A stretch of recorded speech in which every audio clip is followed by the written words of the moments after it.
ఘర్షణ కదా, అనివార్యం కదా. Right sir. ఇక లాస్ట్ టాపిక్ వచ్చి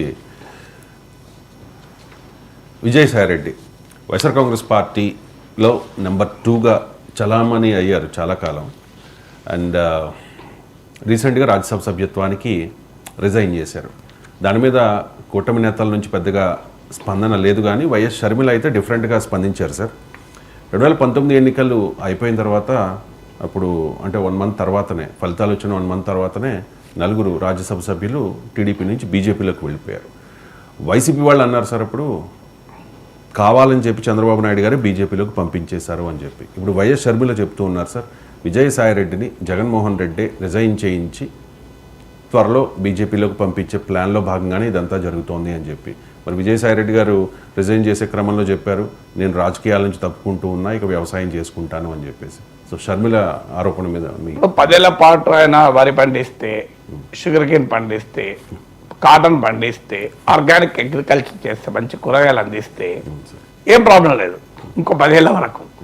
కానీ ఆ అగ్రికల్చర్ వరకే కన్ఫైన్ అయితే, కానీ అగ్రికల్చర్లో కల్చర్ ఉంటుంది, సో పొలిటికల్ కల్చర్ ఉంటుంది అగ్రికల్చర్లో. సో అందువల్ల నిజంగా నేను వ్యవసాయానికి రేపు 5 ఏళ్ళకు 6 నెలలకు ఏడాదికి చూస్తాం కదా. సో పవన్ కళ్యాణ్ మన విజయసాయిరెడ్డి పొలంలో ఉన్నాడా, ఎక్కడ ఉన్నాడా అని, పొలం గట్టు మీద ఉన్నాడు అనుకోండి, ప్రాబ్లమే లేదు. పొలం గట్టు మీద కాకుండా రాజకీయ గట్టు మీదకి వచ్చాడు అనుకోండి, అప్పుడు సమస్య వస్తుంది. బీజేపీ గట్టుకు చేరితే, పొలం గట్టు నుంచి బీజేపీ గట్టుకు చేరాడు అనుకోండి, అనివార్యంగా చర్చ వస్తాయి. ఇప్పటికైతే క్వశ్చన్సే. ఒకటి మాత్రం నిజం, మన అందరినీ నమ్మించాలని విజయసాయిరెడ్డి చెప్తున్నాడు. నాకు ఎవరి మీద కోపం లేదు, ప్రలోభాలు లేవు, ఒత్తిళ్లు లేవు, నాకు పదవులు లేదు, ప్రయోజనాలు లేవు, స్వచ్ఛందంగా 1 ఫైన్ మార్నింగ్ ఈ రాజకీయాల పట్ల విరక్తి కలిగి ఏముంది ఇదంతా చివరకు వైరాగ్యమే మనకు మిగిలింది. ఏది శాశ్వతం కాదు, పదవులు శాశ్వతం, ఈ దేహమే శాశ్వతం కాదు, ఇందులో ఆత్మ మాత్రమే శాశ్వతం, దేహం శాశ్వతం కాదు. ఒక దుస్తుల్ని మార్చినట్లుగా ఆత్మ దేహాలను మారుస్తూ ఉంటుంది అని ఒక తాత్విక చింతనతో విజయసాయి రాజకీయాలు విరమించుకున్నాడని ఎవరన్నా అనుకుంటే అది పొరపాటు. ఖచ్చితంగా దాని మీద రాజకీయ ప్రెషర్స్ ఉంటాయి. ఇది పొలిటికల్ డిసిషన్. ఆ ప్రెషర్స్ ఎవరు పెట్టగలుగుతారో అధికారంలోనే పెట్టగలుగుతారు. సో దీనికి జగన్మోహన్ రెడ్డితో ఆయనకున్న విభేదాలే కావచ్చు. ఇప్పుడు తెలుగుదేశం అనుకూల వ్యాఖ్యాతలు, విశ్లేషకులు ఇది కేవలం జగన్మోహన్ రెడ్డి పార్టీలో ఉండే అసమాన అంతర్గత కుమ్ములాట్ల వల్లనే జరిగింది అని వాళ్ళు భావిస్తున్నారు. ఎందుకంటే వాళ్ళు బీజేపీని అనకూడదు, వాళ్ళక అనలేరు గనక, అనే ధైర్యం చేయరు గనక.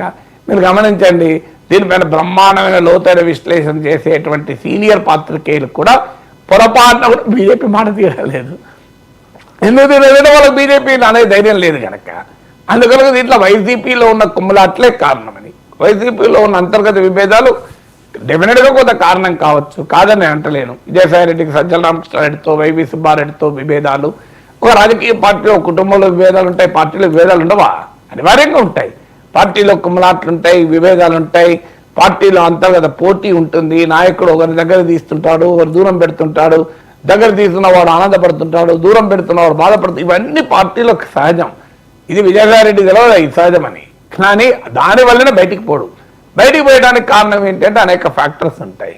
సో ఆ ఫ్యాక్టర్స్ మనకు ఒక్కొక్కటి బయటకు వస్తుంది. ఇప్పుడు వివేక హత్యపై ఏదో స్పందించాడు విలేకరులు, గుండెపోటు అని నాకు ముందు చెప్పారు, అవినాష్ రెడ్డి అక్కడే ఉన్నాడని పేపర్లో చదివాను నేను. సో అందువల్ల స్టార్ట్ అవుతుంది కదా, వ్యవసాయం చేసుకునే వాళ్ళు వివేకానంద హత్య గురించి ఎందుకు స్పందిస్తాడు? సో నా గుర్తు నేను పేపర్లో చదివాను, సబ్జెక్టు కానీ బయట చూడలేదు. విలేకరుల సమావేశంలో వివేక హత్య గురించి కూడా స్పందించాడని నిన్నటి పేపర్లో వచ్చినట్టు చూడండి. అంటే మీడియా మిత్రులు అడిగితే స్పందించారు. అడిగినా స్పందించవచ్చు, అడిగినా మీరు వరిలో ఉన్న రకాలు చెప్పండి అని అడగాలి. నేను వ్యవసాయం చేసుకోబోతున్నా అండి, నాకేం సంబంధం వివేకానంద హత్య గురించి, గుండెపోటు ఏం సంబంధం, మీరు నాకేం సంబంధం దీని గురించి, మీరు మిల్లెట్స్ పండించడంలో జాగ్రత్తలు ఏంటి, కూరగాయల పెంపకంలో సస్యరక్షణ చర్యలు ఏంటి, ఇవి అడగని చెప్తాను నేను అనాలి కదా విజయసాయిరెడ్డి. నాకేం సంబంధం అండి, ఆర్గానిక్ అగ్రికల్చర్ చేయడంలో ఉపయోగం ఏంటి, రసాయనిక మందులు వాడకుండా పంటలు పండించడం ఎలా, ఈ ఐటీ రంగంని వ్యవసాయానికి అనుసంధానం చేయడం ఎలా, ఇవి నాకు చెప్పండి. నీటి వాటర్ కన్సర్వేషన్ మెథడ్ ఏందని అడగండి. నాకేం సంబంధం గొడవలు పెట్టు గుండెపోట్లు అని చెప్పాలి కదా, అది చెప్పలే కదా, స్పందించారు కదా. ఇప్పుడు అగ్రికల్చర్ పోయే వాళ్ళు వేరే ఏదైనా స్పందిస్తారా మీరు చెప్పండి. మీరు ఉదాహరణకు పెద్ద బిజినెస్ మ్యాన్ ఉంటాడు, పెద్ద రాజకీయ నాయకుడు ఉంటాడు, బిజినెస్ మ్యాన్ రాజకీయ నాయకుడు ఉంటాడు. ఓ ఫైన్ మార్నింగ్ ఆయన సన్యాసం తీసుకోవాలి, సర్వసంగ పరిత్యాగం చేయాలని కోరుకుంటుంది. సన్యాసిగా మారుతాడు, విలేకరులు వస్తారు. అడిగినప్పుడు మీకు ముఖ్యమంత్రికి విభేదాలు ఉన్నాయా అంటే ఆయన ఏమంటాడు? విభేదాలు మిథ్య, ప్రపంచమే మిథ్య, ఎవరూ శాశ్వతం కాదు, ఆత్మ శాశ్వతం, దేహం అశాశ్వతం అంటాడు తప్ప అవును నిజంగానే నాకు విభేదాలు ఉండే అని అంటే ఆయన సన్యాసం అవుతుందా? అది నాకు చెప్పండి.